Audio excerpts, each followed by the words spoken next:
The reservation row dominates the electoral discourse. Home Minister Amit Shah alleged that the Congress wants to impose Sharia. He accused Congress manifesto of appeasement and wanting to retain religious personal law. And this story defined the way stories function on social media, the way it was picked up by every network. But why is BJP pursuing this line? We'll decode it step by step, but let me take you through the key components of this story. Amit Shah first. Congress के घोषणा पत्र आने के बाद Bharatiya Janata party के प्रति लोगों का रुझान और बढ़ा है, क्योंकि कांग्रेस ने अपने घोषणा पत्र में अपीसमेंट की उनकी पुरानी आदत को फिर से एक बार रिपीट किया है। कांग्रेस के घोषणा पत्र में पर्सनल लॉ को हम आगे बढ़ाएंगे, ये बात की है। मैं राहुल गांधी जी को पूछना चाहता हूं, पर्सनल लॉ को आप आगे बढ़ाएंगे तो क्या ये देश अब शरिया के आधार पर चलेगा? किस प्रकार का पंथ निरपेक्ष संविधान आप इस देश में चाहते हैं? हमारा संविधान पंथ निरपेक्ष है। देश के कानून धर्म के आधार पर नहीं बन सकते। भारतीय जनता पार्टी ने अपने घोषणा पत्र में स्पष्टता के साथ कहा है, हम यूनिफॉर्म सिविल कोड को लाएंगे। सभी पंथ मजहब के लोगों के लिए एक ही कानून होगा।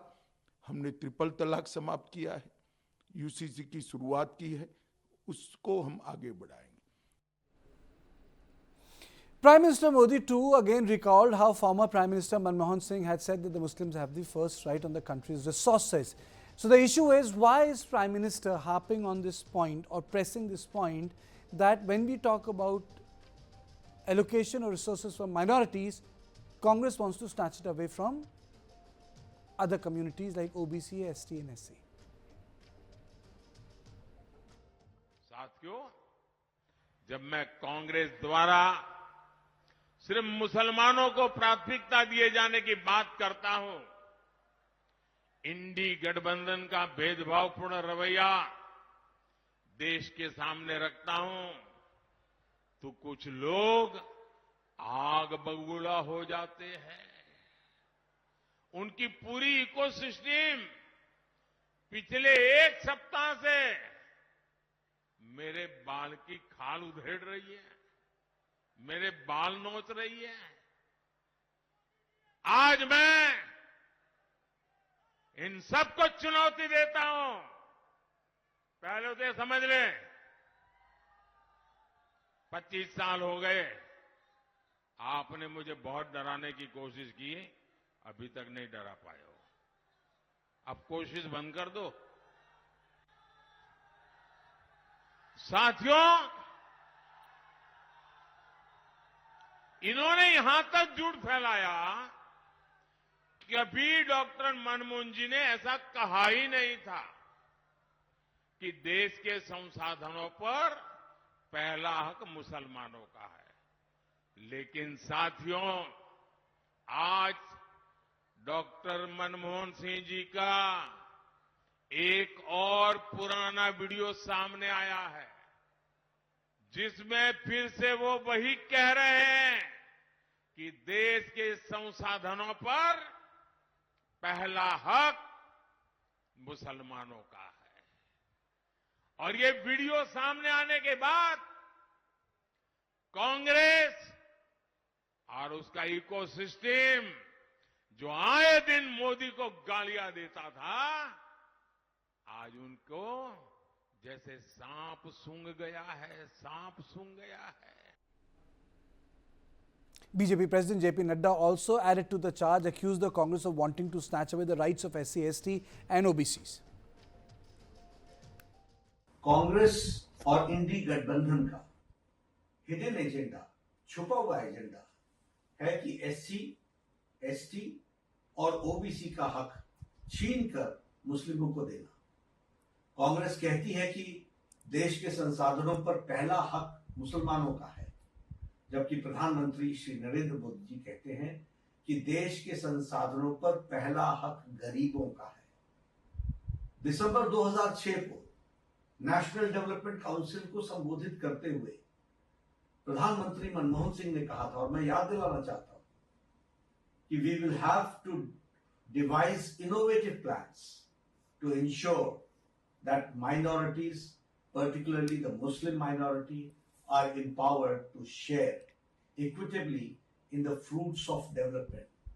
They must have the first claim on resources.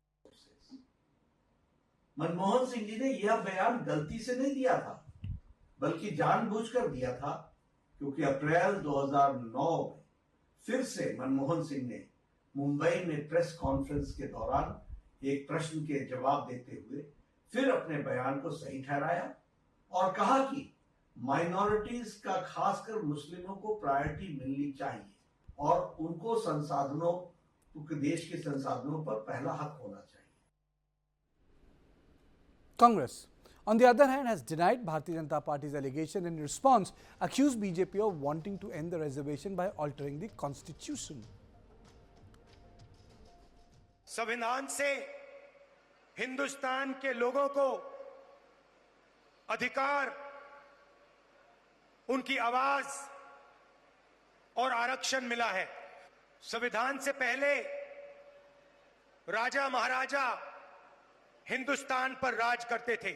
अगर आज हिंदुस्तान के गरीब लोगों के पास, पिछड़ों के पास, दलितों के पास, आदिवासियों के पास अधिकार हैं, आवाज है, तो संविधान ने ये आवाज और ये अधिकार दिए हैं. तो एक तरफ नरेंद्र मोदी संविधान को खत्म करने की कोशिश कर रहे हैं. उनके एमपीज ने साफ कह दिया है कि अगर वो चुनाव जीतेंगे तो संविधान को बदल देंगे और रद्द कर देंगे. और दूसरी तरफ कांग्रेस पार्टी और इंडिया अलायंस जो संविधान को बचाने की कोशिश कर रहे हैं. So why has reservation become the key debate in this Lok Sabha post? That's the first part. There'll be three other parts, but let's decode as to why this has become the heart and what does it tell us about the campaign strategies. On this, I'm joined by Sunita Arun, author and consulting editor. I'm joined by Rani Abraham, senior journalist, KV Prasad, senior journalist, Ajit Lawrence, senior journalist who joins me, and Bijesh Pandey, my input editor from the studio. So let's frame the debate.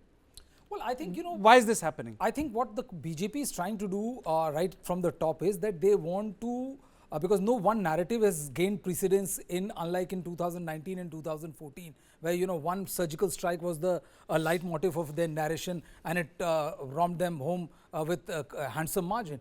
See, they are not able to set a narrative, and that is the reason what they are making a counter attack based on the SC/ST reservation, OBC reservation, how a section of it is going to be carved out and given to Muslims, which is a payback to the caste census which was propagated by Nitish Kumar and Lalu Prasad Yadav. Now Nitish Kumar is in BJP's fold. The second is, I think, what they're looking at by constantly harping about Muslims and how the Sharia law is going to be imposed, and how the manifesto of the Congress party is akin to Muslim League's manifesto. What the BJP is trying to do is that the BJP is attempting at a counter polarization, and I think right now, if you go by what the Prime Minister has said, what Home Minister Amit Shah has said, what Party President JP Nadda has said, I think their main aim right now, in the last 1 week is anything to go by, they want a massive counter polarization to happen on the ground, and that is what they are looking Sunita, is it because of the reason that the Congress had launched a campaign that the 400 plus means amending the constitution and taking away the rights of the SC, ST and OBC communities vis-a-vis reservation? So the response has come like this in kind. Yes, and this started after some videos had surfaced about some BJP leader in South talking about why they need 400 seats to amend the constitution. Now that rattled the SC/ST communities and also Muslims. Muslims thought that they will lose their voting rights, whereas SC/ST thought that reservation will be taken away from them. Now we must remember that B.R. Ambedkar he's like SC/STs, they're very emotionally attached to B.R. Ambedkar. And the moment you talk about constitution, they get very disturbed about it. So I was in fact going through this manifesto. It talks about, I was in fact very upset when the Congress said that we are going to increase quota and raise that cap of 50%, remove that cap of 50%. So I don't know from where it has come. SC, ST quota will be taken away and given to Muslims. The manifesto, as I can't read in between the lines as the BJP leadership can or other experts can. But what I have read is that they're talking about increasing quota from 50%. Okay, that's a good answer. But let me go to the second part of the story. I'll come to all my guests one by one because I've divided this show into 4 parts. So the second part of the story is, which is an important aspect, and I need to put it in front of the audience before I put it for debate, is whether ST-SC politics is exclusive to Hindutva. Because the way debate has been framed now is that Hindutva means it minuses ST-SC. I will say that it is not. Hindutva is caste plus plus. Caste is an essential part of Hindutva politics that now stands on the feet of strong OBC consolidation. And the data says it all. BJP has consolidated itself even in the ST and SC seats. So what is the data? The data is the reserve SC seats 84, reserve ST seats 47, SC seats 84. Total reserve seats are 131. And if you look at the data of the 2014, BJP won 40 out of 84, 26 out of 47, 66 out of 131 in 2014 elections. 2014 elections. Let's go to the other graphic. 2019, BJP won 46 out of 84 when it came to scheduled caste. They won 31 out of 47 when it came to scheduled tribe. They won 77 out of 131. So what does it tell us? It tells us that the BJP has incorporated ST and SC into the Hindutva. You can call it subaltern Hindutva. But the fact of the matter is that Hindutva is not minus SC and ST. Mr. Prasad, your opening comments on this.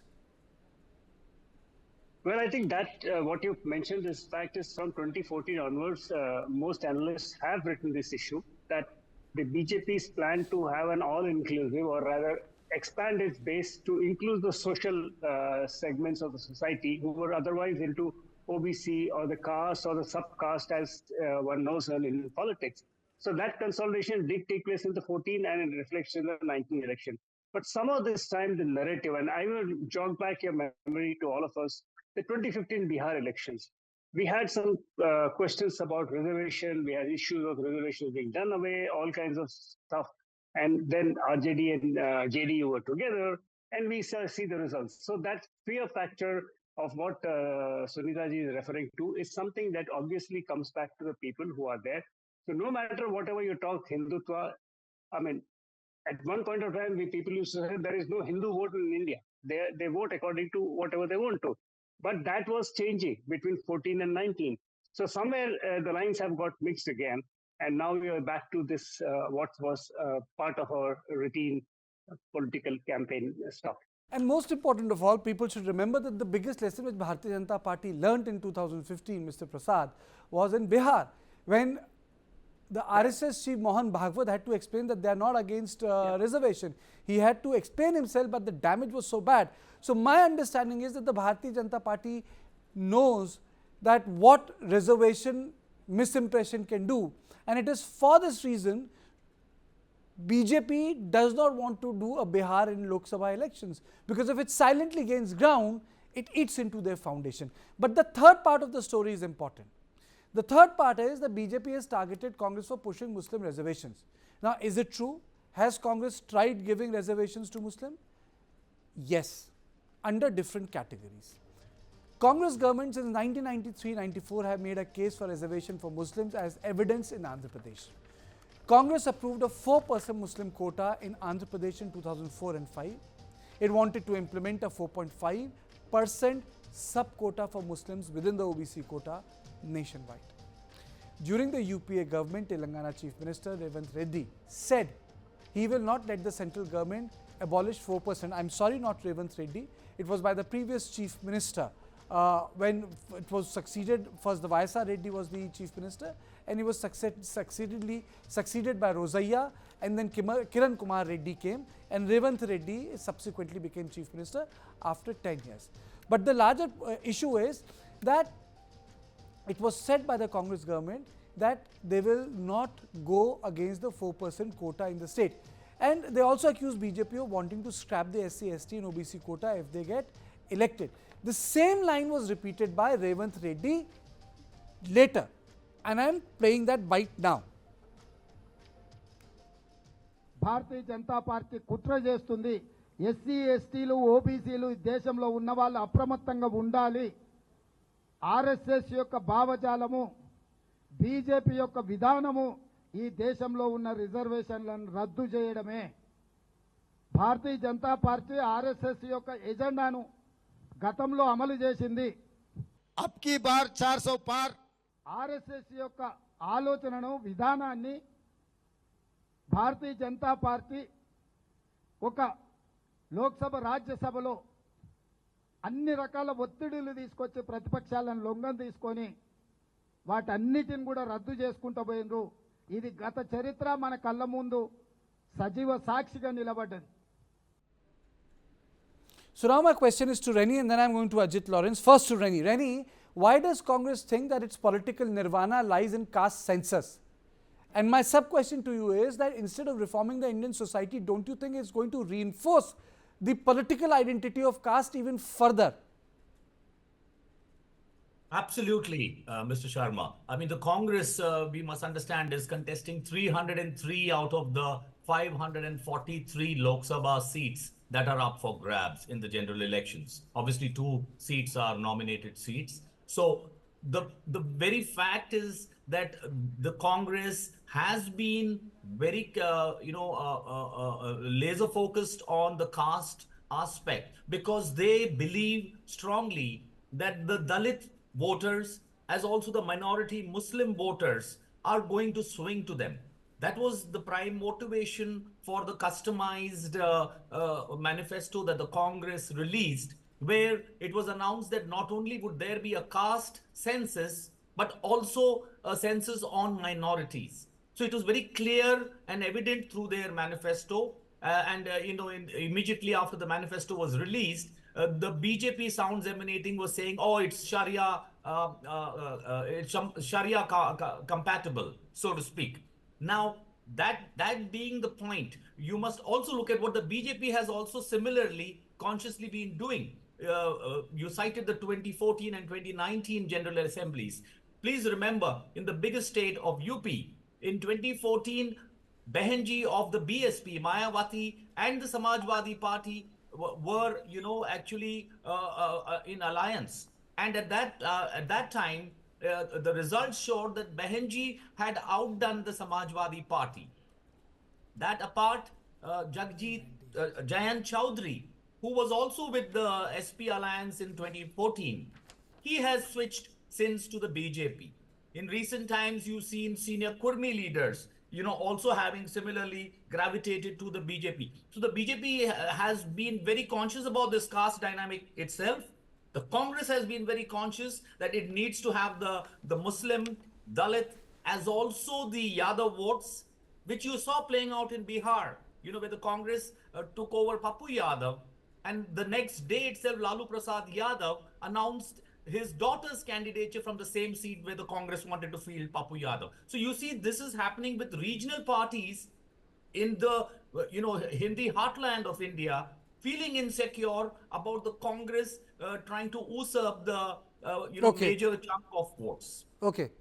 Ajit, if you look at the way Revanth Reddy addressed this issue, it's very, very clear that the Congress has tried to build a narrative that 400 par means reservation par ho jayega. It's going to go away. Is it going to create a super backward caste consolidation for the Congress party, or will it end up alienating the other castes forward as well? No, why don't we take things the other way around? There is a socio-economic disparity prevailing in this Indian society. So to ensure that sort of a socio-economic, equality, the Congress-led India Alliance has brought out a manifesto that ensures all these kind of things. Besides that, it is these so-called SC, ST and minority OBC communities are underplaced or not properly represented in government employment and etc. etc. And in social, even socially. And as far as you said in your beginning intro, that it is not proper to address that representation in the Lok Sabha, Rajya Sabha, or in the Legislative Assembly are not the one that this Congress people are intending to accomplish through their manifesto after this election. And we must understand our Prime Minister, Home Minister, and the President of BJP are frantic, afraid, and what you call frustrated of this kind of a manifesto. That is what they are shouting against now, and leading the campaign into a communal targeting issue. Because they should have, after 10 years of rule, they should have, the BJP government, as well as particularly the Prime Minister, who is a solo single manifestation of entire country, should definitely address the activities, developmental activities he has been doing. Instead of that, he has basically, Ajit, you have made your point. You're saying that, you yeah, know, it's a communal attack on the Congress manifesto and there are social disparities. Okay, point taken. Yeah. But my larger point is, Sunita, you know, it's a pretty revolutionary road. Rahul Gandhi says it's a revolutionary manifesto. Rahul Gandhi has said that the manifesto will empower people. It will be like an X-ray. Will this X-ray work for the Congress in this election without a proper alliance placed? Look, what he said recently in his broadcast was also that the manifesto sums up the desires of the people that he collected during his yatra. Now, the focus is on justice of various types. It does create a buzz. It's not that it doesn't create a buzz, because you see, if you look at Congress, their traditional vote bank was of Dalit, Muslim, and Brahmins. They lost Brahmins. They lost Dalits to BSP and other political parties. But they're trying to rebuild a winning caste combination. Now, meanwhile, BJP has also tried, because they were seen as an upper caste party. So even during the Ram Temple movement, I think you said something very important, Sunita. You stay with me, I'll come to you. They tried to build a caste coalition, you're saying this? They're trying to rebuild it? Now, Congress has promised a caste census survey in their manifesto under the garb of Jitni Abaadi, Utna Haq. Now, Jitni Abaadi in Utna Haq is Lohiya reinvented. Or, in different way, the Kashiram argued for representation of the scheduled caste in the politics. It is akin to proportionate representation by many of the constitutional experts, but it's important to note that our constitution rejected the idea of proportionate representation and even denies religion-based reservation. The High Courts and the Supreme Court have upheld the constitution and have rendered minority reservations unconstitutional. Sunita. Okay, listen, these are political issues. These are, if you were talking about reservation for minorities when they had given 4% reservation. Do you think they were confident about getting a clearance from Supreme Court? It was challenged in the Supreme Court. That's it. Now they have come up with a caste census formula. They're talking about, okay, according to your population, you get participation.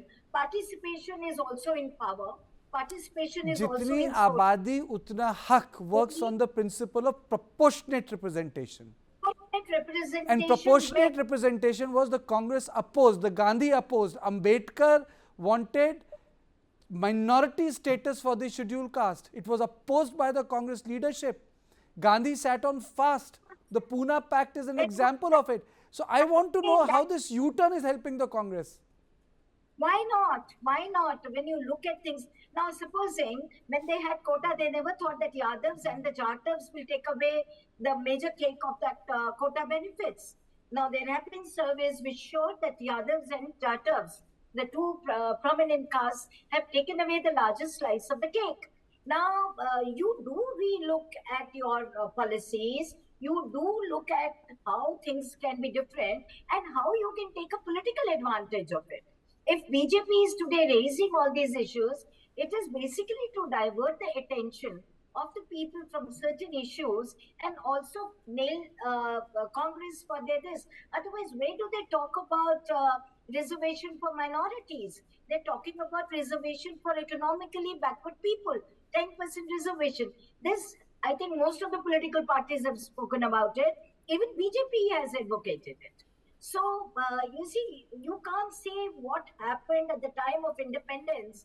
I think some of the decisions which Gandhi took then, maybe in today's circumstances, he would have looked at it differently.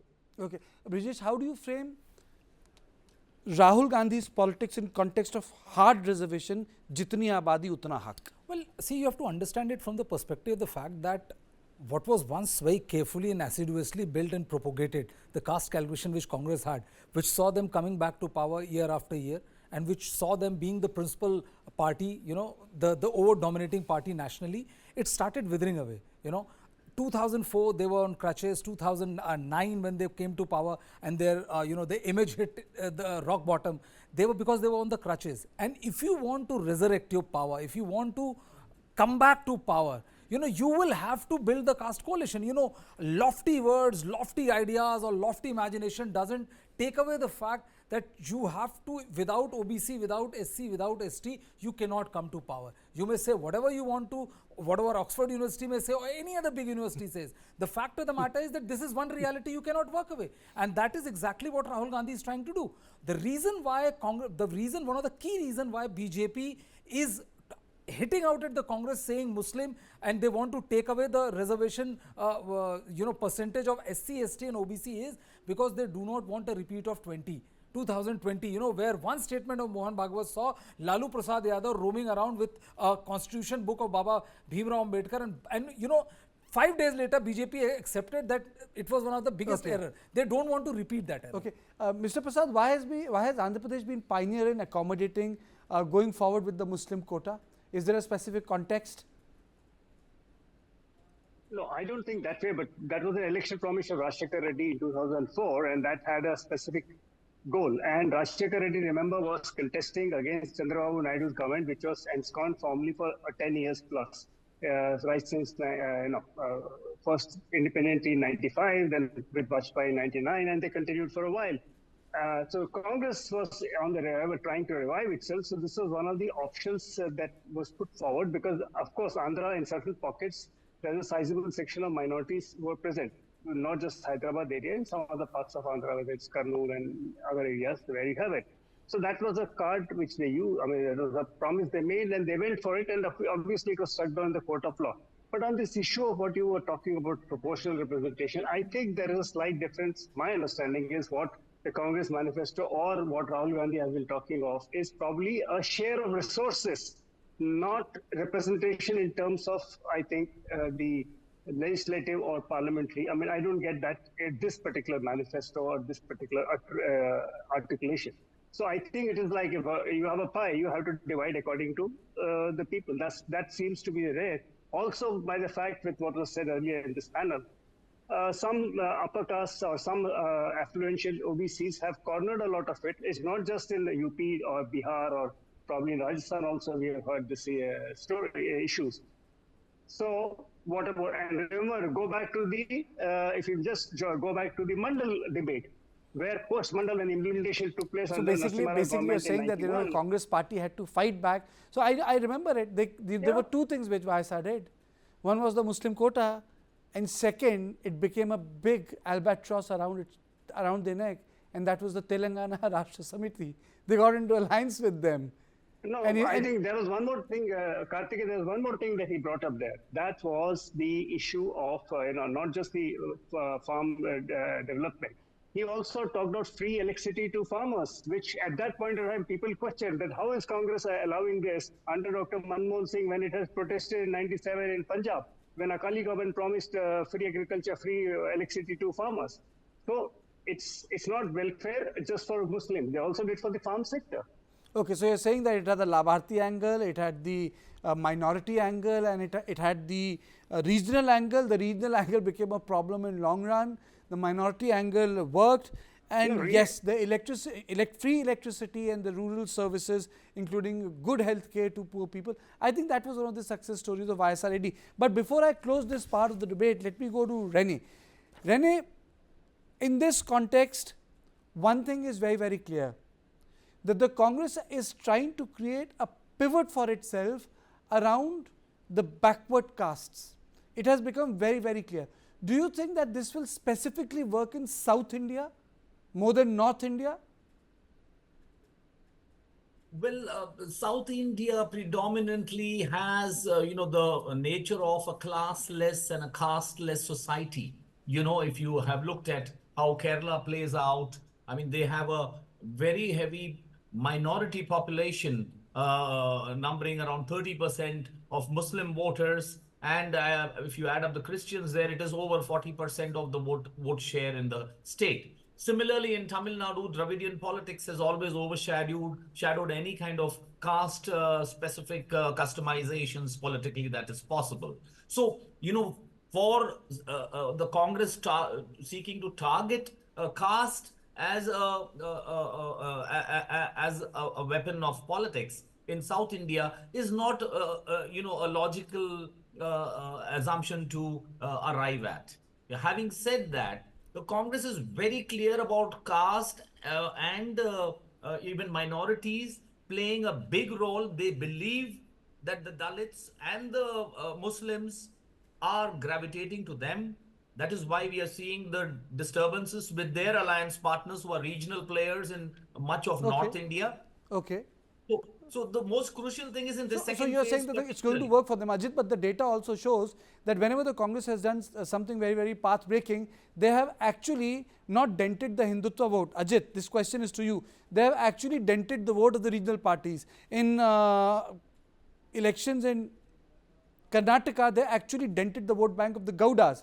And in Telangana, they ate into the vote bank of the BRS. Well, they won, but it showed one thing very clearly, that the Congress is reviving not by eating into what is being consolidated as the Hindutva vote, but what lies outside its periphery in the regional parties, which actually came from the Congress larger mother framework.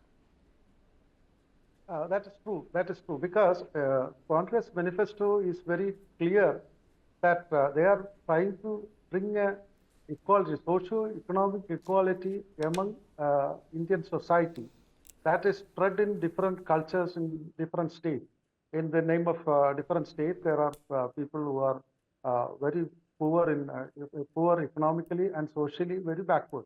So to bring up those people to at par social status and economic status, this sort of a reservation or caste census is a must. This Congress seems to do.